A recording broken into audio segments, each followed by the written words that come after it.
Boa tarde, senhoras e senhores.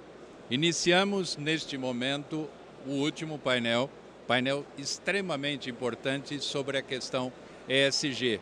Mas a questão ESG vista sob o ponto de vista do operador de transportes e uma boa surpresa. A gente tem aqui também uma embarcadora que é Boticário. Então, diferente dos outros painéis que faltava aquela pessoa que faz o embarque, agora a gente também tem. Então eu vou começar a chamar a lista das pessoas que vão participar e vocês vão ver que a gente tem os melhores, certo? Então eu convido, em primeiro lugar, eu convido a Ana, do Boticário. Ana, por favor, que é a embarcadora.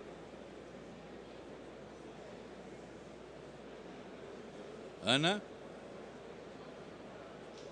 por favor. Convido também o Hélio Matias, vice-presidente da Ambipar. Convido Osni Roman, presidente da Copercarga. E convido Solon Barros, vice-presidente da DHL.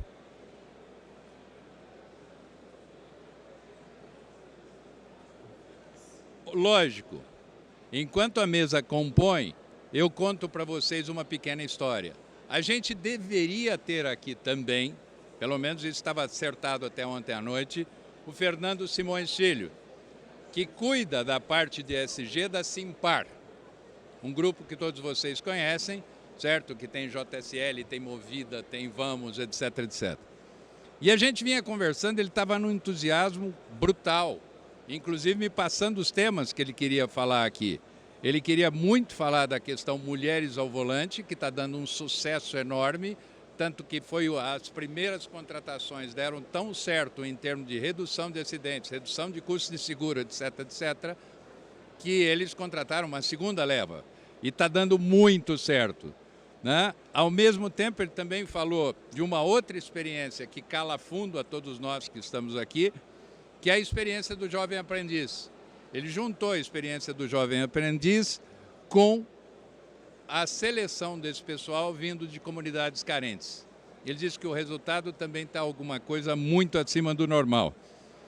E na questão de governança cooperativa, aquele negócio corporativo, aquela questão de dar oportunidades iguais a todos e integrar todos, também está dando um belo resultado. Isso é só uma síntese, mas agora o que a gente começa é com os que aqui estão presentes. Lamentamos a ausência dele, seria mais um para enriquecer.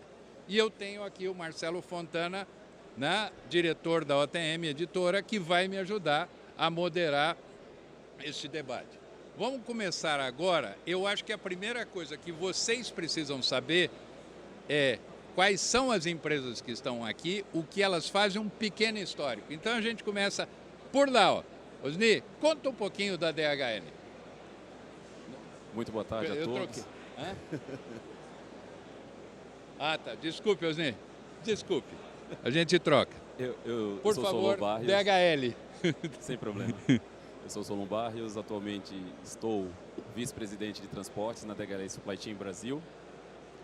E estou honrado de estar aqui, tão bem acompanhado, para falar desse tema tão importante que é ESG. E mais importante que isso, trazer cases práticos de como nós estamos trabalhando para garantir essas práticas que já se tornaram uma realidade. Falar um pouco da DHL Supply Chain. A DHL Supply Chain é o braço de contratos logísticos do grupo Deutsche Post DHL. Então é composto de maneira muito breve, de quatro divisões. Então temos a DHL Global Forwarding, de fretes internacionais, a DHL Express, de entregas expressas, a nossa divisão, a Supply Chain, e o Correio Alemão, que é o Deutsche Post. Então, no Brasil, a DHL tem mais de 15 anos de atuação, atuamos em todo o território nacional, temos hoje mais de 18 mil colaboradores e nossos principais produtos estão dentro dos serviços de warehousing e transportes. Mas temos também produtos de valor agregado como packaging, LLP e demais outros serviços que a gente presta através do nosso braço de consultoria. Tá bom? ter trocado o nome, mas na correria aqui a Sem gente problema faz nenhum. loucuras. Né? Agora eu gostaria, agora sim, Osni, por favor, conte essa experiência fantástica que vocês têm de ter criado uma cooperativa que deu tão certo e que está há tanto tempo aí, é modelo hoje. Olá, bem, boa tarde a todos, especialmente aqui aos que estão, os colegas, né? Mais especial ainda a Ana, que é a convidada da gente aí como nossa cliente, com excelentes experiências no tema que vamos tratar aqui, inspiradores, com certeza. É um prazer realmente estar aqui. A Coopercarga tem 32 anos, se formou como uma cooperativa durante 30 anos e sim tem no seu DNA a questão social, a questão da preocupação com a sociedade, com o meio ambiente. Então, governança, então, um tema que é intrínseco do sistema cooperativo, está muito presente no nosso DNA. Nós temos 32 anos, cerca de 60 filiais, estamos no Brasil e na América Latina, são mais de 2.000 veículos, uma idade média entre 3,5 a 4 anos, mais de 3.500 colaboradores. Fizemos o ano passado 112 milhões de quilômetros rodados, cerca de 2 milhões de toneladas transportadas no ano passado, mais de 125 mil embarques.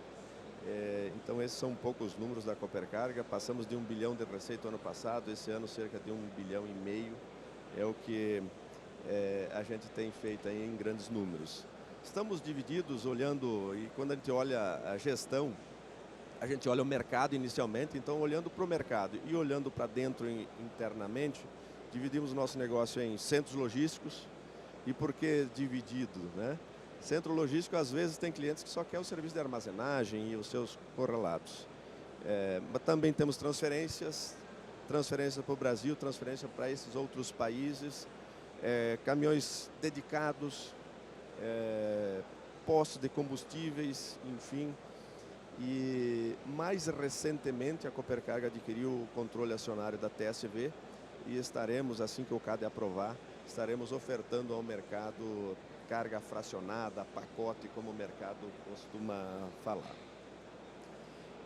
Um pouco de nossos clientes, a gente tem grandes clientes, além da Boticário, que é um cliente que a gente tem um maior carinho. Vários clientes como a Aliança, como a Heineken, como a ArcelorMittal, como a AstraZeneca, como Carrefour, Coop, Esmaltec, Italac, Ambev, Seara, PepsiCo, enfim, são vários clientes que a gente tem orgulho de ter e procuramos o dia todo atendê-los com máxima qualidade. Também mencionar que a gente gosta muito de participar das entidades, antes do sistema cooperativo também, mas agora, como somos uma SA, participamos mais intensivamente do SETCESP, da SETCOM, das federações, confederações, associações como a ABOL, como a BTI, como o NTC, enfim, procurar se integrar para melhor estar inserido aí nos desafios que são de todos. Estamos aqui para falar de ESG e realmente é um tema que é uma responsabilidade de todos e assim esperamos poder contribuir para dias melhores aí. Agora, Hélio, o Hélio tem uma história bonita para contar, mas é uma história muito bonita e que emociona. E emociona bastante. Por favor, Hélio. Nós não tínhamos combinado que era para o final? Prefere? É melhor. Não, mas diga alguma coisa sobre a Ambipar. Não, alguma aí tudo coisa. bem. Bom, boa tarde, senhoras, boa tarde, senhores. Sejam bem-vindos. Obrigado, Marcelo, pelo convite. Boa tarde, meus colegas palestrantes. Para nós do Grupo Ambipar, da Ambipar Logística, é uma honra estar aqui para dividir conhecimento, para falar de assunto de alta relevância para a sociedade, para o planeta. Quer falar de ESG, falar de sustentabilidade. Atualmente está tendo a PEC 27 no Egito.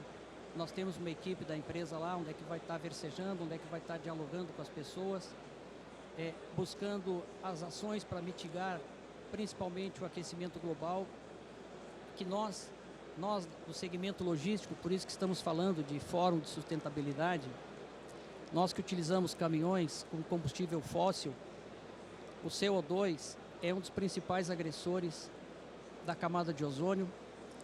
O caminhão a diesel é altamente emissor de poluentes, então nós vamos estar tratando aqui de ESG, nós vamos estar tratando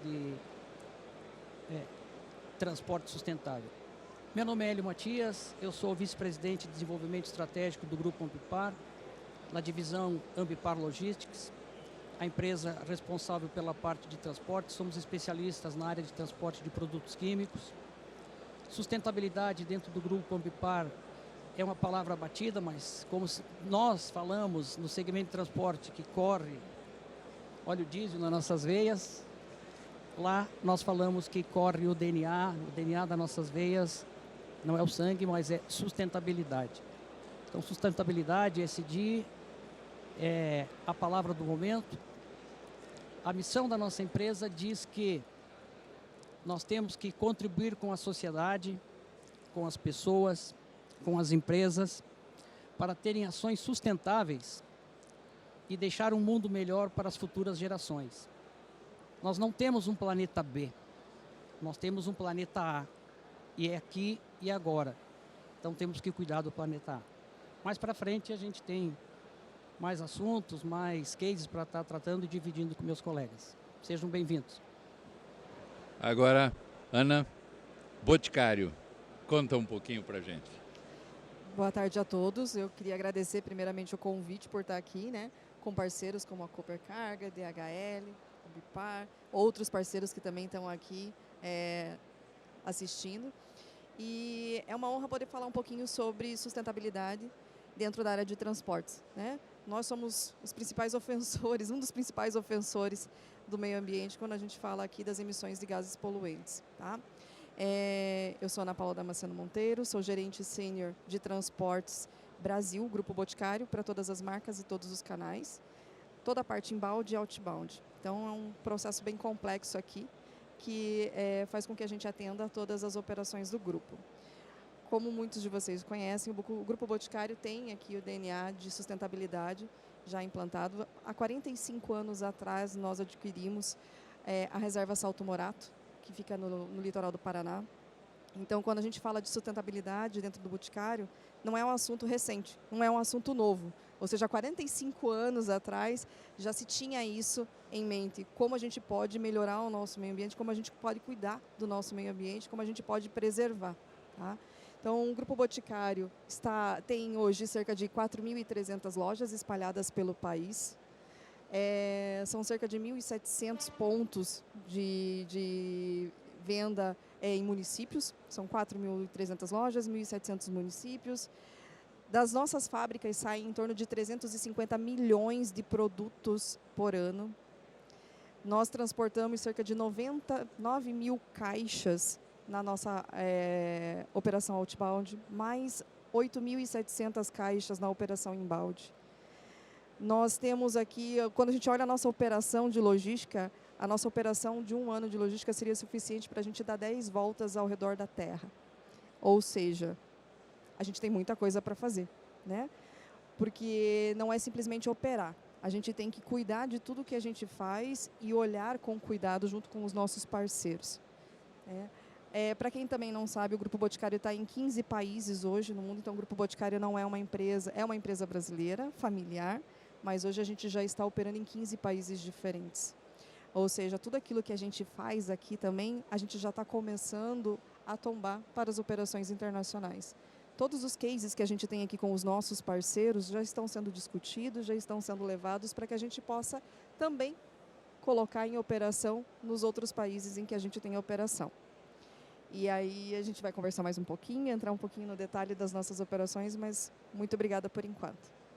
Eu começo por você, Ana. E eu começo o seguinte, você tem aqui clientes, né? Você transportadoras que operam com você. E, obviamente, você tem a preocupação, já que vem mais de 40 anos essa preocupação com o meio ambiente, você tem a preocupação também em reduzir emissões. Como é que você convence, como é que você consegue fazer com que o transportador entenda que você quer transporte mais limpo, com menor volume de emissões? Como é que é essa conversa? A gente precisa entender.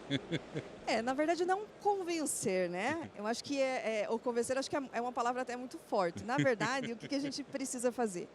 A gente precisa mostrar que não é uma questão de cobrar. Eu não estou cobrando um parceiro para que ele faça. Eu preciso deixar claro que nós queremos fazer com os nossos parceiros. Por isso que a gente fala que nós não temos transportadores, nós temos parceiros. Ou seja, a gente cria essa parceria, a gente senta, a gente discute, a gente tem essa visão com os nossos parceiros de que eles precisam estar também antenados com o que está acontecendo no mercado. Não é simplesmente eu chegar e falar, eu quero, né?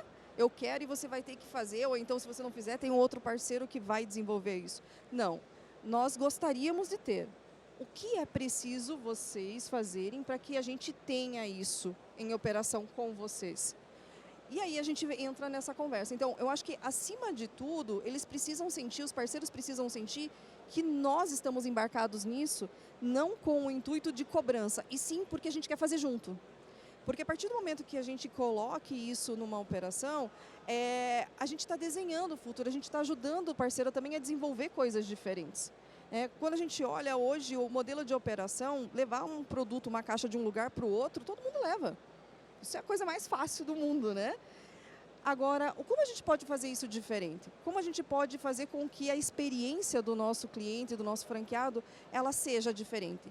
Então, é muito disso que a gente coloca junto com o parceiro. Como você pode nos ajudar? Você tem alguma ideia? A gente pensou nisso. Será que faz sentido para a nossa operação? Então, os parceiros que estão aqui, nossos do Grupo Boticário, sabem bem disso, porque a gente discute exaustivamente esse tipo de coisa. Então, acaba sendo natural, não é uma imposição. Acaba sendo natural que eles também cooperem e queiram participar dessas ideias loucas que a gente tem, né? Certo. E aí entra o Hélio. Hélio, eu acho que tem um ponto que é muito interessante. Nas conversas iniciais com o Hélio, ele pegou contando tudo que eles foram criando, que eles foram inovando, que eles foram pensando em como fazer sempre melhor, detalhe por detalhe. Ele acaba contando para a gente que ele tem todos os principais clientes da área química, que são dos mais exigentes possíveis, como clientes dele, clientes fiéis. Então, Hélio, como você fez para conquistar a confiança de um grupo que naturalmente é desconfiado, que é transporte de produtos perigosos, que é uma coisa complexa de mexer? Como é que foi essa história? Conta um pouco para a gente. Bom, primeiro eu queria colocar para o pessoal que está aqui, o Grupo Ambipar é uma empresa brasileira com capital aberto na Bolsa. Estamos presentes hoje em mais de 40 países, toda a América Latina, América do Sul, Alemanha, Canadá, Estados Unidos, levando o conhecimento que nós temos, levando a nossa força de trabalho e levando todo o conhecimento na área de atendimento à emergência com produtos químicos. A partir desse momento, quando nós temos esse expertise no cuidado de mitigação, de atendimento a acidentes com produtos químicos, quer seja ao longo das rodovias, quer seja em sites dos nossos clientes, isso nos deu conhecimento, isso nos deu condições de oferecer um transporte com toda a qualidade. Todos nós, e com certeza aqui na plateia, tem pessoas ligadas à empresas da indústria química, da Biquim, nós sabemos o quão difícil é você cumprir todas as legislações. Temos mais de 256 itens a serem cumpridos, quer sejam municipais, estaduais, federais. Temos no segmento do químico, você precisa ter um passaporte para trabalhar, que é o SASMAC, Saúde, Segurança e Qualidade. É como se fosse um passaporte. Então, a partir desse momento que a gente tem esse know-how, que a gente tem toda essa experiência, a gente conseguiu levar isso para o transporte. E dessa maneira, prestando esse tipo de serviço, um serviço com qualidade. Mas eu acredito que o que nos fez ter esse sucesso é credibilidade. A palavra é credibilidade. Nos processos que nós praticamos, a gente pode ter a satisfação de colocar para vocês que nós estamos há 10 anos sem nenhum acidente com culpabilidade dos nossos motoristas. Então, isso é fruto de todos esses processos intrínsecos, processos altamente rígidos que norteiam o transporte de produtos químicos perigosos. E isso nos leva, logicamente, a ter a credibilidade e a confiança dos nossos clientes. Agora vamos lá, Osni. Nesta parceria que você tem com o Boticário, como é que foi a história de desenvolver o caminhão a gás, o caminhão elétrico, etc? Como é que foi toda essa história? Bem, nós começamos com o Boticário com uma operação chamada Buffer, imagino que esse nome veio do Boticário, e onde se coletava os produtos na região de São Paulo, consolidava a carga, levava para a fábrica de Camaçari. Posteriormente, a gente desenvolveu em conjunto, e aí eu queria reforçar realmente aqui, a Ana está sendo bastante sutil, mas eles são motivadores. Não cobram exatamente, não cobram. São motivadores e são muito abertos a ouvir. E ouvimos lá na segunda-feira, aliás, um excelente workshop aí com os fornecedores e realmente nos motivou ainda mais. E a motivação, estão abertos a ouvir alternativas que envolvam o tema. E gostei mais de ouvir, Ana, que não é só o preço que vale, né? A gente já percebe no dia a dia. Mas esses itens, estando presentes, os ouvidos do Boticário estão abertos. Então, você desenhou uma operação na sequência para distribuir os produtos aqui em São Paulo. Então, nós, em conjunto com a área de compras e os demais do Boticário, passamos a desenvolver e ofertamos um projeto para entregar também produtos acabados aqui nas lojas de São Paulo e região. Então, e aí como que desenhamos esse projeto? O armazém que a gente está disponibilizando, que é em Arujá, ele tem o conceito de sustentabilidade, é o conceito LEED, tem toda uma preocupação com o meio ambiente, enfim, iluminação, água, segurança, trabalho, condições e etc. Né? Os veículos que fazem a distribuição aqui, ofertamos para que fossem elétricos. Além disso, dirigidos por mulheres. E esses mesmos veículos passaram a fazer a distribuição do produto acabado e também as coletas daquelas matérias-primas que sobem para a Bahia. Os veículos que a gente fazia esse buffer, as transferências, eram 30 veículos no passado. E aí, em conjunto, foi desenvolvido uma solução que já existe, mas colocamos carretas double deck para fazer as rotas de transferências. E então, antes tínhamos 30 veículos, agora 16.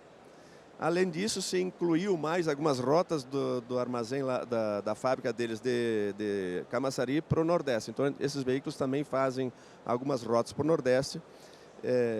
Então, olhando a sustentabilidade em si, né, os caminhões elétricos, diversidade com mulheres no volante, o armazém, transportando nas transferências, gastando metade do combustível, isso quer dizer também expelindo somente metade do CO2 que a gente expelia anteriormente. E, além disso, nós estamos compensando o CO2 emitido com esses 16 veículos com crédito de carbono, que a gente entrega esse crédito de carbono para o Boticário. Não bastasse isso, agora as equipes, que são assim muito ativas e muito dos dois lados, aliás, estão tratando para que esses veículos, e aí tem um desafio para abastecimento de veículo a gás, tem um desafio de abastecimento, de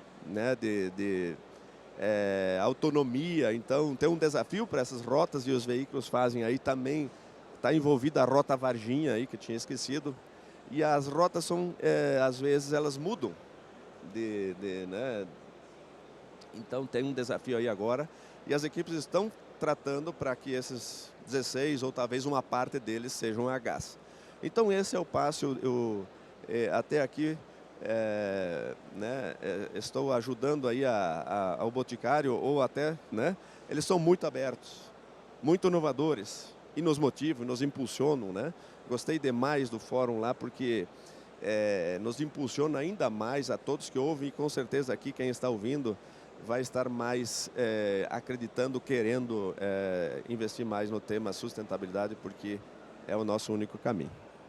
Solon, tenho duas perguntas na sequência para você.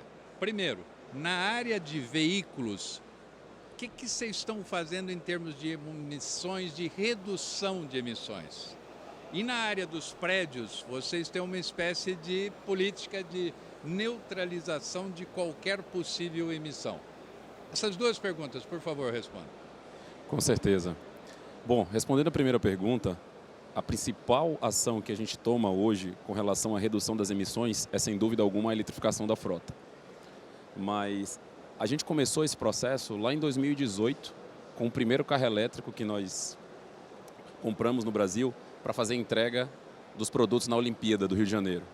Só que era algo ainda muito tímido e muito embrionário, porque naquela época isso era uma tendência. Depois, a gente precisava encontrar parceiros de negócio que tivessem fit de valor, porque até então não se fechava o case do carro elétrico. Como o Osni comentou, a gente não tem uma malha de autonomia para garantir uma malha elétrica sustentável.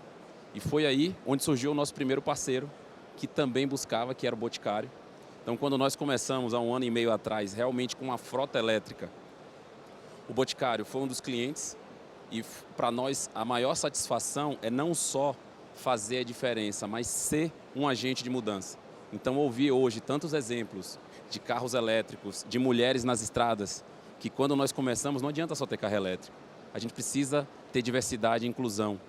E aí 100% da nossa frota elétrica é dirigida por mulheres.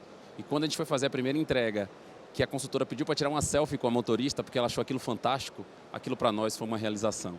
Então, de lá para cá, a nossa frota hoje é motivo de orgulho. A gente tem a maior frota elétrica da DHL Supply Chain no mundo, é a do Brasil, hoje com 81 veículos. Tá? Então, são 81 e já tem uns 60 comprados para entregar no próximo ano. Então, por conta do Peak Season, a gente recebeu 20 na semana passada. Então, hoje temos 81 veículos, atendendo as regiões metropolitanas. Começamos agora a garantir uma expansão dos eletropostos para que a gente consiga atender esse primeiro desafio, que é da autonomia. Hoje, em média, a autonomia dos veículos, com todos os elementos que compõem a carga, ela gira em torno de 180 quilômetros, então a gente precisa aumentar e potencializar isso. Então, a gente continua investindo forte na eletrificação da nossa frota. Existem outros meios que a gente tem investido também, mais voltados à tecnologia. Por exemplo, tem um mecanismo chamado SuperTech, que a gente coloca dentro do tanque de combustível da nossa frota própria, para que em contato com as partículas ele reduz a emissão de gases. Mas ainda é um protótipo, então a gente não tem essa solução ainda validada para garantir a expansão disso em larga escala. Então a gente continua investindo forte na eletrificação da frota. Quando a gente vai para os nossos armazéns, aí a gente está um pouco mais adiantado.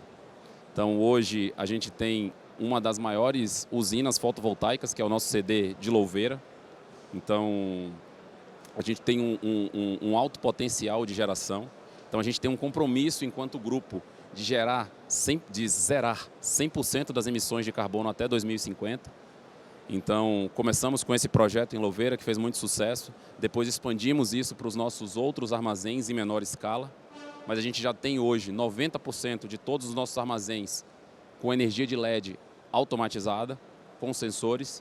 E os outros 10% que ainda não tem essa tecnologia, a gente trabalha com T5, que é também de baixíssima emissão. Então, hoje, dentro do warehousing, a gente tem programas mais robustos para garantir reduções de emissão. E para o ano que vem, temos projetos ainda mais desafiadores para implementar. A gente vai te perguntar logo depois. Por favor, Marcelo, para a Ana.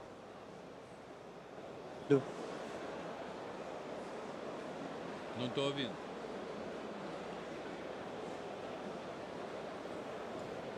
Agora sim. Tudo bem, Ana? Bem, Bom, eu quero fazer uma pergunta a vocês, Boticário, como embarcador, né? Queria pedir para pontuar um pouco essa questão dos objetivos, né, da redução de emissões e também, se você puder exemplificar, quais foram as principais medidas adotadas por vocês. como embarcador aqui, é muito do que a gente está falando aqui nas parcerias, né? Então, a gente, na parte de transportes, basicamente tudo que a gente fizer é com base naquilo que a gente tem negociado, naquilo que a gente tem contratado com os nossos parceiros. Sempre vai ser assim, né? E, como eu falei anteriormente, é um conjunto de ideias, você deixar com que realmente as ideias floresçam, né? para que as coisas aconteçam. Como grupo, a gente tem várias ações também. Então, nós temos aqui, como meta, até 2030, zerar 100% de todas as emissões poluentes de todos os nossos processos produtivos. O grupo tem isso e está desenvolvendo isso com uma meta, colocamos 2030, mas a gente já está reajustando isso para tentar puxar isso para 2026, 2027, então tentar antecipar. E isso é muito difícil, né? Porque, querendo ou não, todos os anos, como diz aqui, né, o diretor, todos os anos a gente acaba colocando mais 1, 2 CDs na operação, as aquisições não param, mas é a nossa meta como indústria, né? Zerar 100% de todos aí os não só resíduos, como gases que vêm provenientes das nossas fábricas e dos nossos CDs. Quando a gente fala de transportes, a gente tem aqui, sim, uma meta de para 2023, zerar, praticamente, zerar não, né? Mas a gente diminuir cerca de 470 toneladas de emissões de CO2. E como que a gente vai conseguir diminuir, né, essas 470 toneladas? Com os parceiros que estão aqui. Com os parceiros que estão aqui comigo, no palco, com os parceiros que estão aqui no auditório.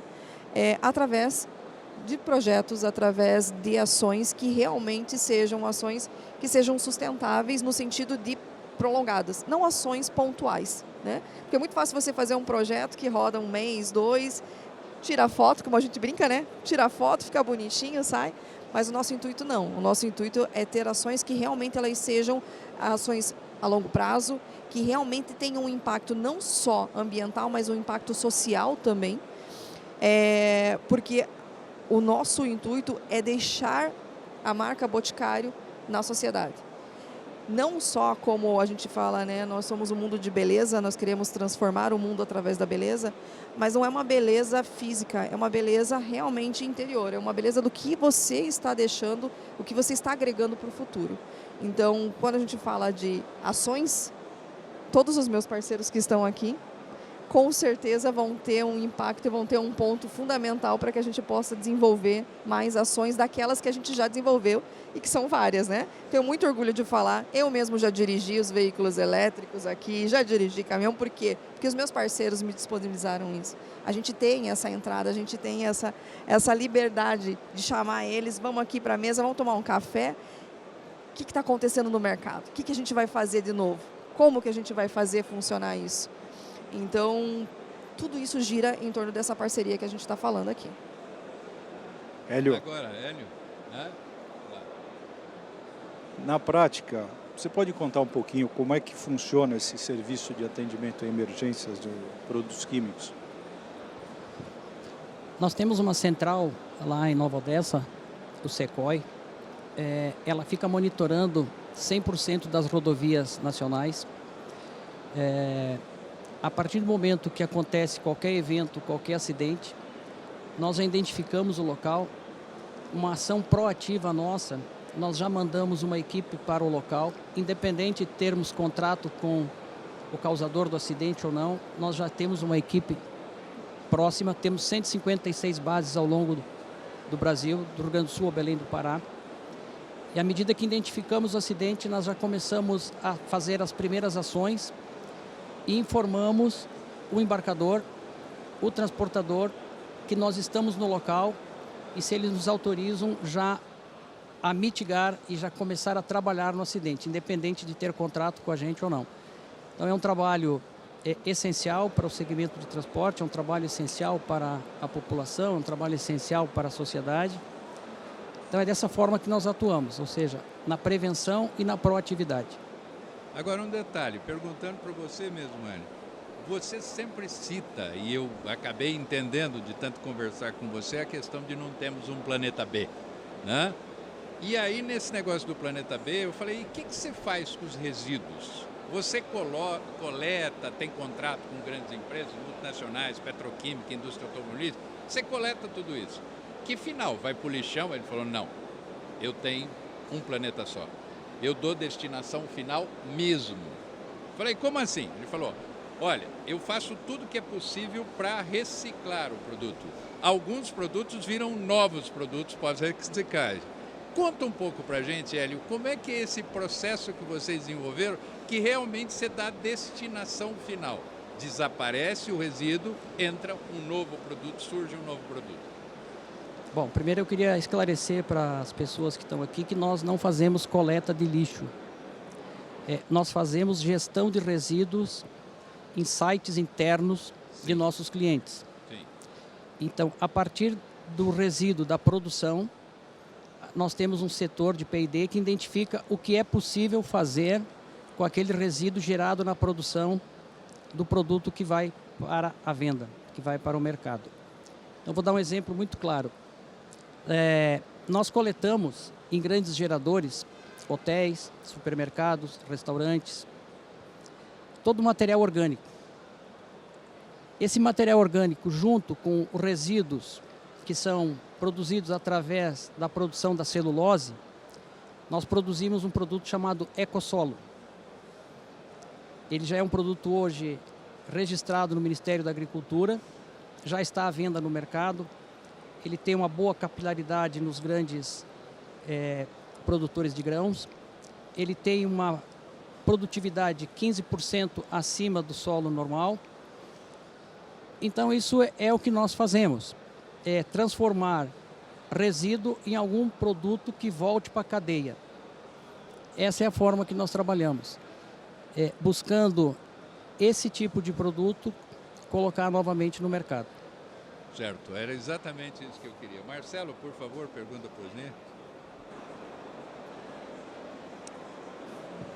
Osni, você pode contar um pouquinho de projetos que vocês estão desenvolvendo com a Boticário, alguns projetos futuros, e também falar um pouco dessa questão da geração de energia fotovoltaica.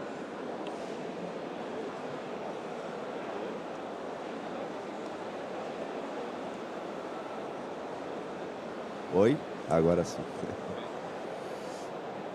Bem, para o Grupo Boticário e também para outros clientes, a gente procura ofertar todas as alternativas que a gente... Opa. Alô? Opa, ok. Acho que está com pouca bateria.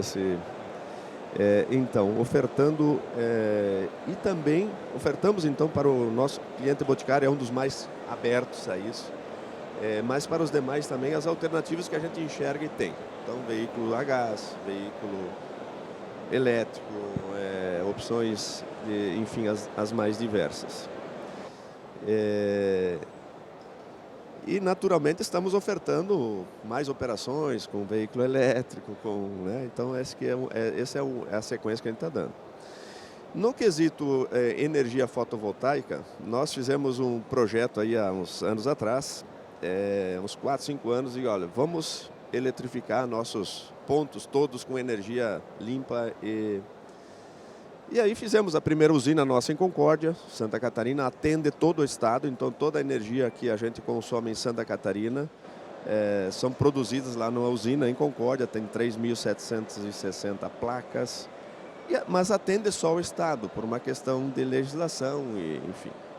Os demais estados a gente iria implementando na usinas, era essa a ideia, mas encontramos um parceiro, a Raizen, e que, então, a partir daí a gente começou a fazer parceria com eles, e eles desenvolvem e produzem a energia, e a gente, então, compra a energia limpa deles.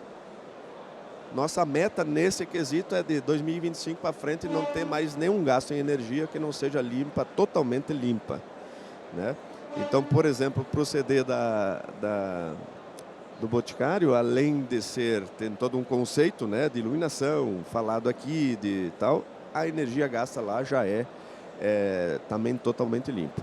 É importante dizer, eu vi hoje do Christopher, mas repito aqui, o Brasil já produz cerca de 80% da sua energia limpa e renovável, né? Já o mundo é o inverso, é 80% né, de carvão, de combustível, de fóssil, né, e etc. Nós estamos muito bem nesse quesito, mas mesmo assim a gente quer zerar e aí estamos avançando. Certamente vamos conseguir chegar antes de 2025, Ana. É um desafio, a gente está implementando, já tem vários estados que a gente já implementou isso.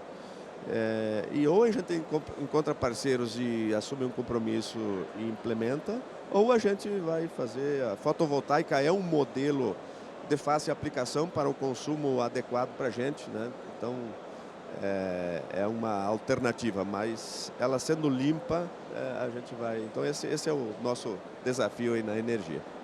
Agora, Solon, você tem a DHL, uma das maiores empresas do mundo e localizada no mundo inteiro, mas principalmente naquele país que adora desenvolver tecnologia chamada Alemanha. Entre aqui e lá, Matriz, o que você tem visto de alternativas energéticas para o futuro? Para essa plateia que está aqui, qual é o caminho? É gás, é elétrico, é hidrogênio? Para onde caminha? Olha, se a gente for falar de futuro, é porque elétrico já é uma realidade. Sim. E a gente continua buscando... Mas no leve, é realidade no leve. Exato. O futuro é o hidrogênio. É o hidrogênio. Sem dúvida nenhuma. Não só para o rodoviário, mas também para os outros modais. Então já tem alguns estudos aí para combustíveis de navios à base de hidrogênio, em estágio bem avançado. Então a principal diferença hoje, quando a gente compara a nossa matriz na Alemanha, é exatamente esse cunho tecnológico. Então, eles, em pesquisa e desenvolvimento, estão muito mais avançados. Mas, como o Osni bem mencionou aqui, o Brasil ele tem uma capacidade de execução e um compromisso com o tema que é muito acima da média. Então, hoje, nas reuniões com o Globo, o Brasil ele é a referência em todos os requerimentos de ESG. Quer dizer, você não vai beber na fonte da matriz, e sim a matriz que tem de vir para cá falar o que vocês estão fazendo. Para a implementação, sim. Isso é motivo de muito orgulho para nós. E a gente não para por aí. Então, isso traz ainda mais segurança para a nossa corporação para continuar fazendo investimentos. Então, a ideia é ter a nossa primeira fazenda solar já no próximo ano, em 2023. Ainda não decidimos se vai ser no estado de São Paulo ou de Minas Gerais. E migrar 100% da nossa energia elétrica para o mercado livre de energia. Então, dessa forma, a gente garante energia de fonte limpa ou de fonte renovável. Então, esse é um passo importante que a gente vai dar no próximo ano para garantir aí o nosso objetivo de zerar as nossas emissões. Certo. Aliás, tua matriz, vocês têm uma questão, alemão principalmente com SG, extremamente forte. Se por acaso uma alternativa custar o quilômetro rodado um pouco mais caro, eles preferem implementar para atingir os objetivos ou tem alguma restrição? A gente já tem um compromisso enquanto grupo. Então, não só o Boticário, mas nossos parceiros aqui sabem, a conta não fechava. Ainda hoje é um desafio fechar a conta quando você compara com combustível fóssil. Só que não é mais uma questão financeira.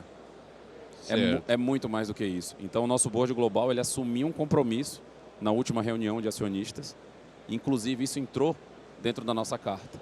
Então, respondendo a sua pergunta, não é mais uma questão de valores. É uma questão de garantir, e aí pegando aqui o spoiler, a gente não tem um plano B. A gente precisa garantir o plano A. Então, por isso que se tornou um valor. Agora, uma pergunta que quem está sentado aí e que de alguma maneira atende a Boticário, não vai gostar da minha pergunta, mas a plateia vai. O que o Boticário, como embarcador, gosta de ter de diferenciais nos seus operadores logísticos? Acho que o brilho no olho, sabe? Acho que o brilho no olho, isso para a gente faz total diferença. Você sentar numa mesa para conversar com um parceiro, né? Colocar as suas ideias, ouvir dele e as ideias deles, mas sentir que aquilo está sendo feito não pela questão custo, está sendo feito pela questão de mesmo de querer fazer diferente, de querer estar junto e participar daquele momento, isso faz toda a diferença. Quando a gente fala de custos aqui, né, como o Solon comentou, é óbvio que muitas operações não se pagam. Isso é óbvio, não tem como.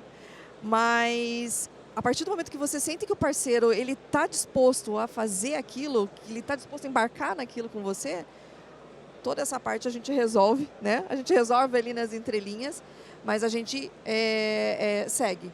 Porque, como eu falei, transportar todo mundo transporta, levar uma caixa de um lugar para outro todo mundo leva, mas somente parceiros que realmente têm a mesma essência que você tem conseguem traduzir aquilo que você quer em ações concretas. Aliás, eu vi o encontro seu com eles, o brilho no olho é igual. Ou seja, tem realmente uma parceria, tem realmente uma coisa de, olha, a gente está acostumado e gosta de desenvolver ideias novas. Exatamente, a Coopercarga está aqui, é um dos parceiros da DHL, a gente tem a Pisato aqui no auditório. É isso que a gente, acho que esse é o diferencial, sentar para conversar com alguém e ver que a pessoa tem aquele mesmo entusiasmo que você tem para fazer diferente. Certo. Hélio, na questão de fazer diferente, conta um pouco sobre aquele projeto do corredor que vocês estão desenvolvendo em conjunto com a Down.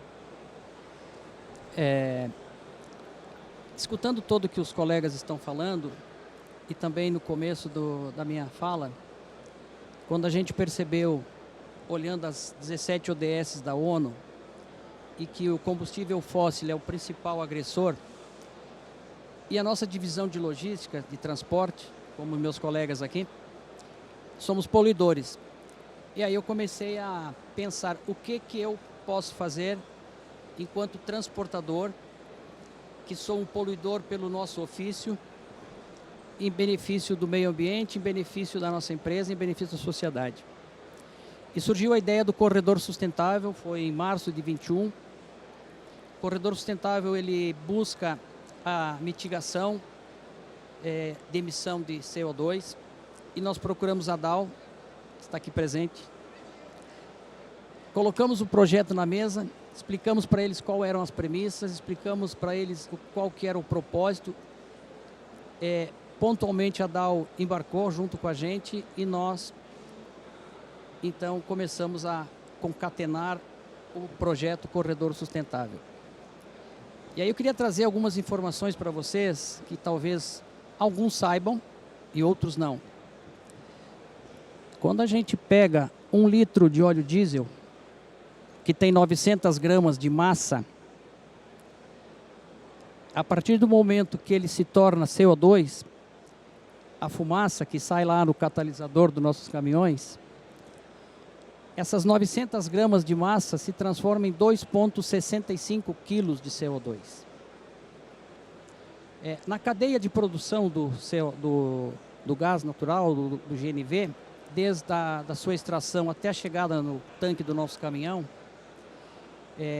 os números dizem que um caminhão a diesel polui a 10 caminhões a gás. Se um vale 10, 10 vale 100, 100 vale 1.000, 1.000 vale 1 milhão.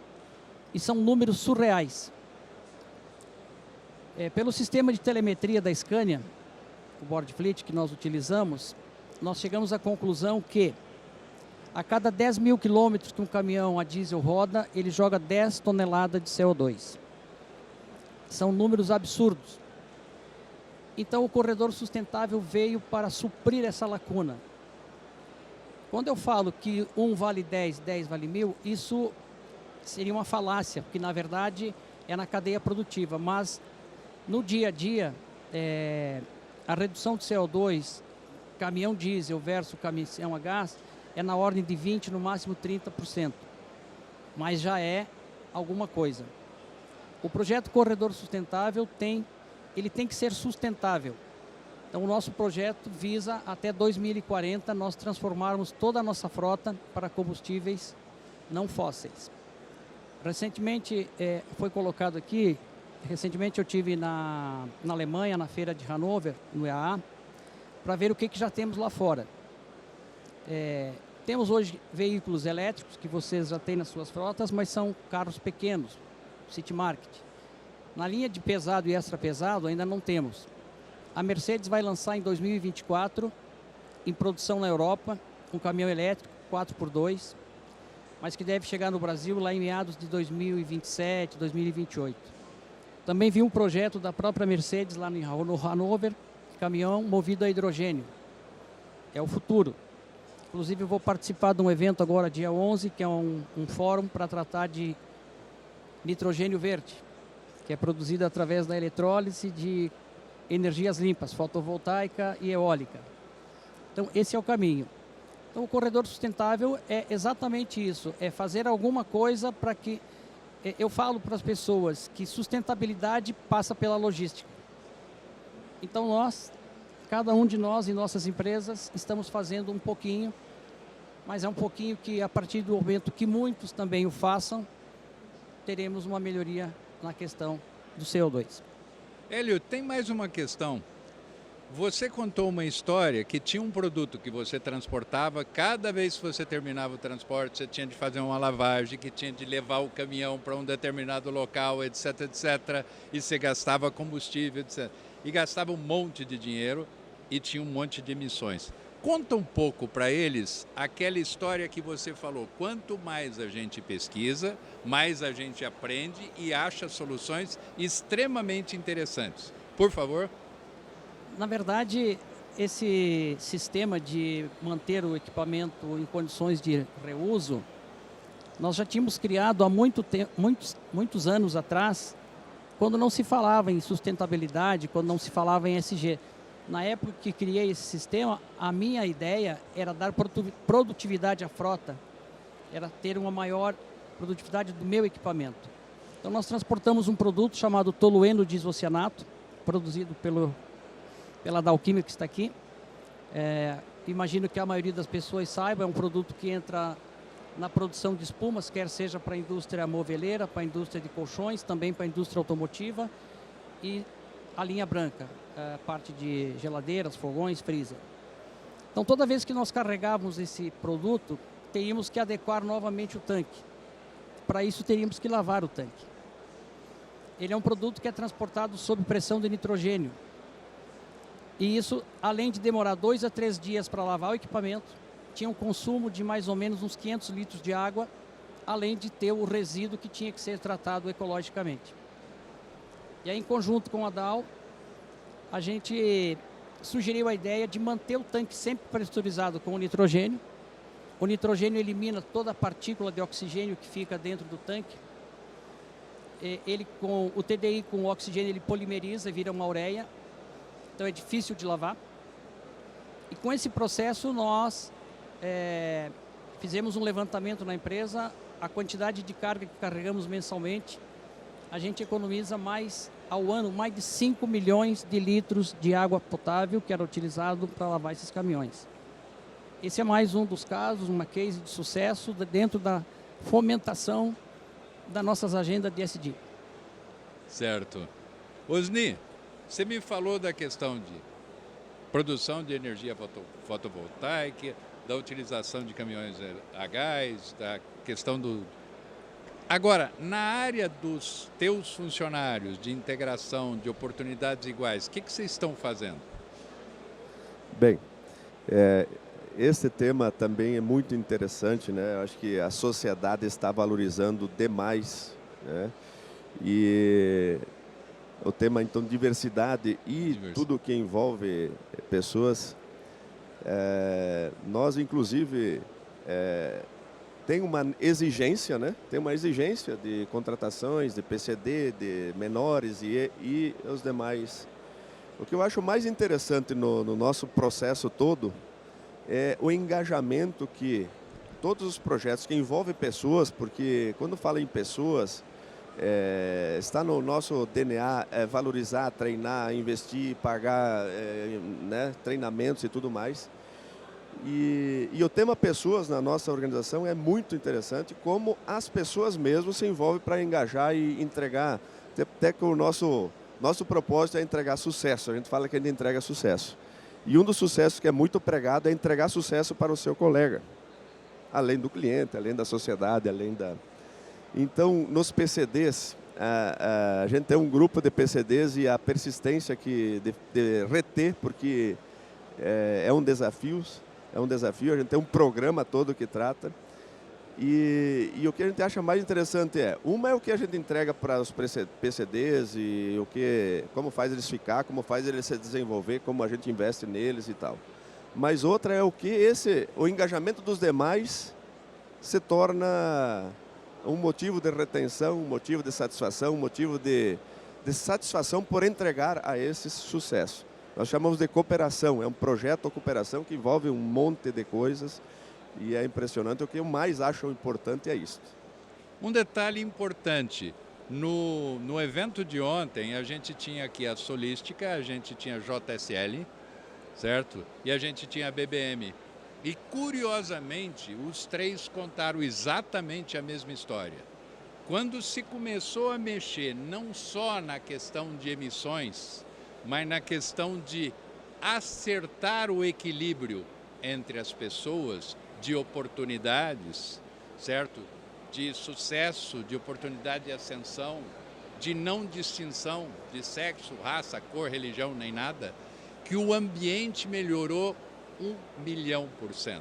Ou seja, no ESG não só é importante a questão de emissões, de limpeza do planeta, etc., etc., de evitar que a gente deixe de ter o planeta que tem, né?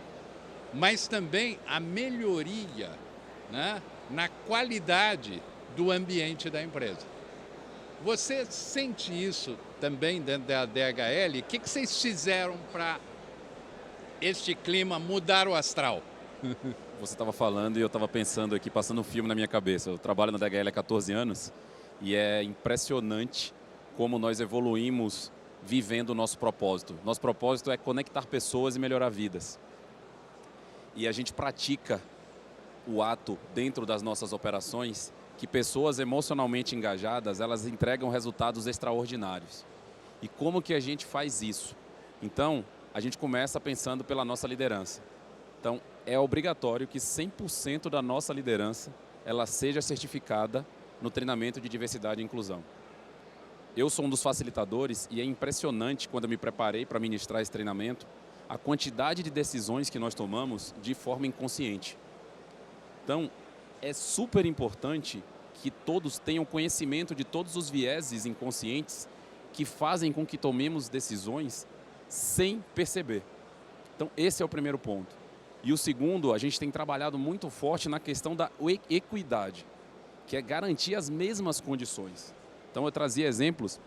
Eu comecei na DHL como supervisor de operações e eu fui crescendo dentro dessa trajetória e eu tenho alguns exemplos dentro da minha carreira. Quando começou, há 5 anos atrás, a gente estabeleceu a nossa primeira meta de ter percentuais de gênero. Então, depois a gente foi expandindo isso para os demais, como você bem citou. E a gente queria ter 50% de mulheres em toda a nossa liderança. Mas como fazer isso? Vamos contratar mulheres para as posições de liderança. Não, eu preciso preparar a base.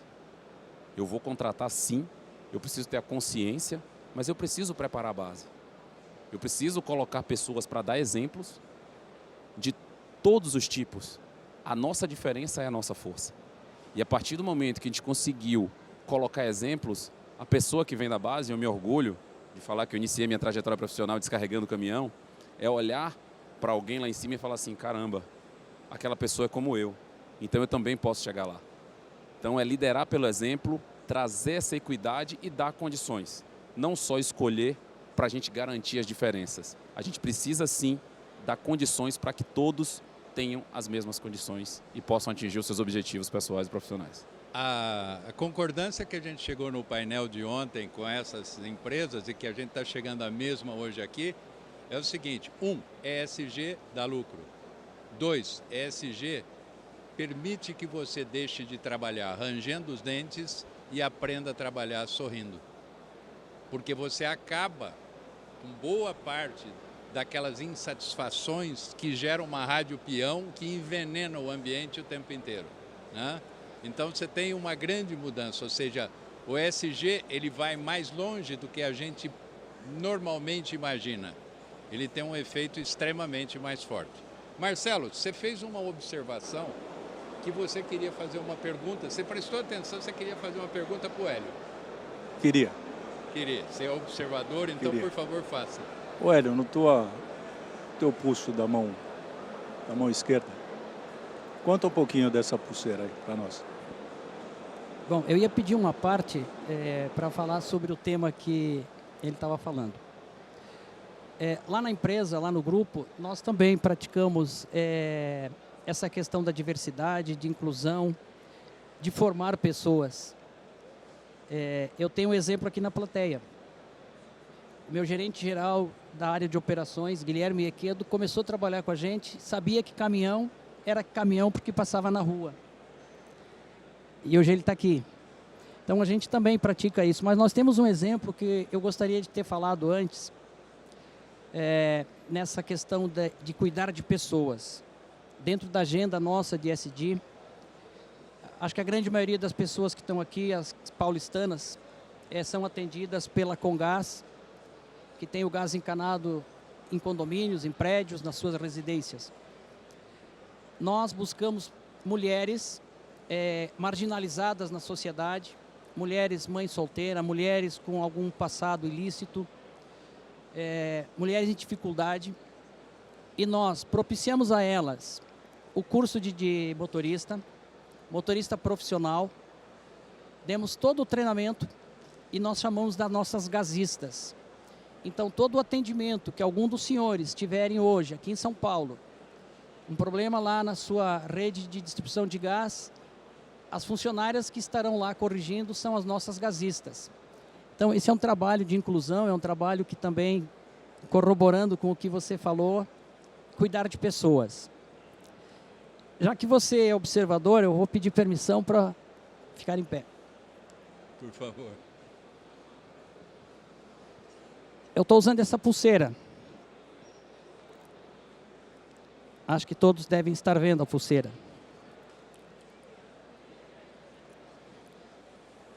As pessoas me perguntam se isso aqui é um chácara, se é uma proteção divina, se é um candomblé, enfim, qualquer coisa do misticismo. Mas é um ledo engano. Essas pulseiras aqui é um projeto chamado Together Band, do Pacto Global da ONU, versão Brasil. Elas são produzidas no estado do Acre por uma tribo indígena chamada Yananauá. Elas são feitas de semente de açaí, plástico retirado dos oceanos e metais de armas ilegais apreendidas. Nós do Grupo Ambipar fornecemos o plástico. Isso aqui é a fomentação da nossa agenda ESG, cuidando da parte social e cuidando também ambiental, da parte ambiental. Toda a renda é revertida para as tribos da Amazônia, para a sua subsistência e também para a preservação da mata. Nós trouxemos para esse projeto ele é global, e tem duas pessoas que são nossos garotos propaganda, que com certeza são conhecidas de vocês. Um deles chama-se Lewis Hamilton, está aqui no Brasil. Um dos ingleses mais brasileiros que a gente conhece. E o outro é um ex-jogador de futebol chamado David Beckham. São os nossos garotos propaganda. E esse velho metido. Valeu, muito obrigado pela explicação. Eu acho que mais do que a explicação, você contou de dois famosos. Você tem uma outra tão famosa quanto, que eu acho que daqui a pouco você vai ter de contar a história pra gente. Não só a tua história, né, como a história dela, né, que é uma pessoa muito famosa, extremamente ligada ao meio ambiente. Né? Então, bom, o que eu gostaria de pegar agora, a gente está caminhando para o final, a gente já vazou o primeiro espaço de tempo, estamos indo para o segundo espaço de tempo, e conforme vocês veem, a plateia está colada. Aí vocês vão perguntar, por que você prestou atenção? Quando estava fazendo a entrevista com ele, já durante a semana passada, na pulseira. Se vocês derem uma olhada na barba branca, vocês vão perceber que eu, quando jovem, eu estava no meio do movimento hippie. E eu tinha uma pulseira daquele tipo, que a minha namorada tinha feito. Então, por causa disso que presta atenção, né? Você, quando tem um passado que te condena, no bom sentido, certo? Você presta atenção nas coisas, ainda mais com... E foi ele que, quando estava me entrevistando, viu a pulseira e começou a me perguntar o que era. Então é coisa Achou que era um de movimento quem já hippie foi, né? também. Né? Meu passado me condena. Então você está acostumado. E a observação de jornalista, que jornalista presta atenção em tudo, né? É uma coisa que às vezes até incomoda, o pessoal da sua família, seus amigos ficam incomodados, você presta atenção em detalhe que ninguém prestou atenção. Né? Tipo cor do teto. Né? Entra num pavilhão, a cor do teto aqui é diferente daquele lá. Para que serve eu não sei, mas é mania de prestar atenção. Mas agora eu acho que a gente podia iniciar o encerramento, como sempre, pela Ana, né? Você contando um pouco de qual a visão que você tem de projetos futuros, para onde vocês querem ir. Ou seja, qual o caminho que você acha em relação às pessoas, em relação à diversidade, em relação a emissões. Para onde caminhamos? O caminho é longo, tá? O caminho é longo e vasto, né? Como eu comentei, nós temos a gente está no caminho de várias aquisições, né? E várias aquisições trazem para a gente vários desafios também. Desafios de integração, uma venda. Desafios de integração, desafios de trazer essas empresas novas para dentro do mundo boticário, né? E para quem não conhece, o mundo boticário, gente, é realmente uma fábrica de sonhos. E eu não falo uma fábrica de sonhos só na questão de produtos, e sim na questão de equidade de gênero, de cuidado das pessoas, de inovação, de olhar para o futuro. Todos os nossos parceiros que estão aqui, que conseguem, que têm a oportunidade de nos visitar e conhecer um pouquinho da nossa história, né, Osni, entendem um pouquinho disso que a gente está falando. Então, os nossos desafios são muitos. São muitos de integração de pessoas, acolhimento dessas pessoas que estão vindo dessas aquisições novas, porque a gente sabe que nesse processo existem muitas dúvidas, né? Será que eu fico? Será que eu saio? Como que vai ser? Como me adaptar a essa nova cultura? Então, o Boticário tem toda uma atenção específica para essas pessoas, para fazer com que elas, né, se integrem com essa cultura do bote, que é uma cultura familiar. É uma cultura que tem, sim, as suas metas, as suas cobranças, mas é uma cultura extremamente familiar, de cuidado com a pessoa, de integração dessa pessoa, não só com a marca, mas com todos os princípios que a gente tem dentro do grupo. Então, existem esses desafios quando a gente fala de pessoas. Existem os desafios quando a gente fala de pessoas que já estão dentro do grupo, para elas continuarem engajadas, para elas continuarem com esse brilho no olho, para elas continuarem junto com a gente nos novos desafios. E o grupo faz isso muito bem. Nós temos vários projetos dentro do grupo de equidade, de gênero, de ações sociais, de desenvolvimento das pessoas internas, como o Solon comentou, a gente tem várias pessoas que começaram batendo caixa na nossa CD e que hoje são gerentes dentro do grupo. A gente tem todo um projeto também de ter 50% de mulheres na gestão femininas e 50% masculinas. Entre esses 50%, levando em consideração toda essa questão de raça, gênero e tudo mais. Então, e a gente já está quase lá, está em 48%. A gente tem exemplos muito bons dentro de casa quando a gente fala sobre apoio a essas transições. Nós temos uma gerente hoje, que é a nossa gerente de gente, que é uma pessoa trans. E que ela passou pelo todo o processo dessa transição dentro do grupo. E ela fala que ela é o que ela é hoje porque ela teve esse apoio do Grupo Boticário, em poder, né, ter essa aceitação, em passar por todo esse processo de transição, e em nenhum momento ela se sentiu discriminada. Pelo contrário, mesmo depois de todo esse processo, ela ainda chegou a um cargo de gerente de gente. Né? Então, ela se sente muito à vontade em fazer isso. Então, o grupo tem como futuro continuar com esse desenvolvimento, olhando as pessoas, nesse sentido de pessoas. E quando a gente fala de inovação, a gente tem muita coisa para desenvolver. A gente tem operações novas, a gente tem malhas novas, né? Como o Osni comentou, a gente tem mudanças de malha dentro da nossa operação, e essas mudanças de malha fazem com que a gente tenha projetos novos, e dentro desses projetos a gente tenha esses entrantes específicos de sustentabilidade, ou seja, mais entrada de ativos elétricos, mais entrada de ativos de combustíveis alternativos, quando a gente fala aqui de biodiesel, quando a gente fala, sabe, de energia fotovoltaica, a gente fala de painéis aqui no teto dos veículos, né? A gente comentou sobre isso nessa semana ainda. Tem uma carreta da Randon lá. Isso, a gente comentou isso essa semana. Então, acho que os nossos parceiros estão aqui, a Cooper que está aqui, que é um parceiraço nosso, que está aqui, a Pisato, a DHL, mas os nossos desafios vão ser traçados e vão ser definidos com essas pessoas que estão aqui. E a gente conta com eles para isso. Então, a gente tem 2 CDs sendo entregues agora, no início do ano, mais 2 CDs na metade do ano para serem entregues.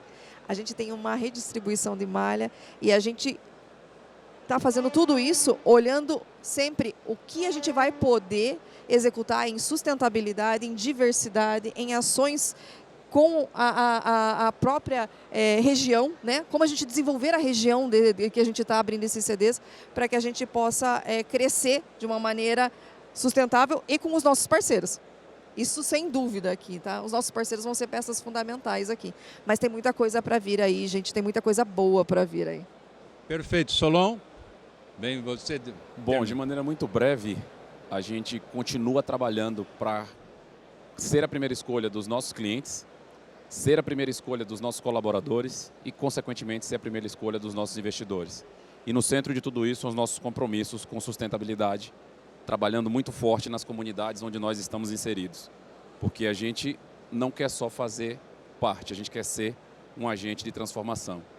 E aí, falando de projeto, a Ana mencionou e me veio à mente, a gente vai estar construindo o nosso primeiro complexo logístico, então compramos o terreno lá próximo da sua residência, lá em Jundiaí, ali na altura do quilômetro 75, e a gente já inicia as obras a partir do próximo ano, um CD de mais de 100 mil metros quadrados, já com toda a tecnologia limpa, verde, então é um investimento muito forte que vem sendo feito pela DHL Supply Chain, dentre vários outros, mas continuar fazendo a diferença na vida das pessoas, isso é o que nos move, esse é o nosso propósito maior.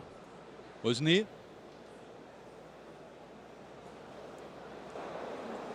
Bem, veja que nosso cliente aqui nos motiva bastante, né? Trabalho não vai faltar, né, Osni? Que bom. É tudo que a gente precisa, né, de motivação. Em sustentabilidade a gente quer crescer, avançar muito, temos metas arrojadas aí de crescimento, mais investimento nesse tipo de veículos. Na gestão do mundo das medições, né, a gente usa algumas ferramentas já conhecidas, né, mas a gente agora está passando a ofertar para os nossos clientes as medições das emissões em tempo real, com o Siga Verde da Rastrear, que é nosso parceiro de rastreamento, está com esse produto. Então, rastreamento e ter as emissões em tempo real disponíveis. Isso também é uma evolução que a gente quer, enfim, avançar no tema sustentabilidade e crescer. A gente vê que nossos clientes estão crescendo e a gente quer também, nós estamos falando de aquisições também, mas ano que vem a gente quer passar a faturar 2 bilhões, né? Com o nosso crescimento e com aquisições. Enfim, estamos querendo projetar, crescer e o nosso maior inspirador está aqui, nossos clientes. Obrigado. Isso é parceria. Hélio? Bom, acredito que meus colegas já falaram praticamente tudo que nós temos pela frente. Quando nós falamos de ESG, ambiental, social e governança, o caminho é longo, é algo ainda embrionário, né? Se fala muito pouco, aliás, há pouco tempo, desculpa. Então o caminho é muito longo em cada segmento, quer seja no ambiental, tem muito caminho, tem muita coisa a ser feita. Na área social, como ele falou, cuidar de pessoas, e é isso que a gente procura fazer. Melhorar os processos de governança, estudar todas as tecnologias possíveis, o que tem vindo pela frente e aplicar isso no nosso dia a dia em prol da sociedade, em prol do cliente.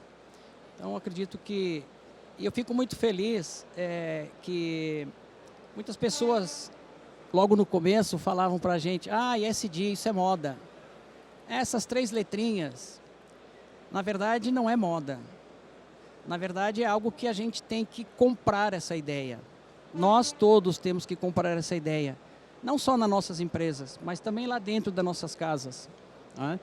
Então o ESG, o social, o ambiental, a governança, tem que ser palavra de ordem dentro das corporações. Eu acredito que esse é o caminho. Voltando a falar, não tem planeta B, tem A. E um detalhe, conta agora o segredo da acionista. Esse é um segredo, gente. É um belo segredo, mas vale a pena ser contado. Eu acredito que a grande maioria das pessoas que estão presentes aqui já devem saber, conhecer, então é só um pequeno spoiler do que... Quando nós fizemos a IPO do grupo, em 2020, julho, como a empresa é muito focada na questão ambiental, nós imaginamos e pensamos em ter a Gisele Bündchen como nossa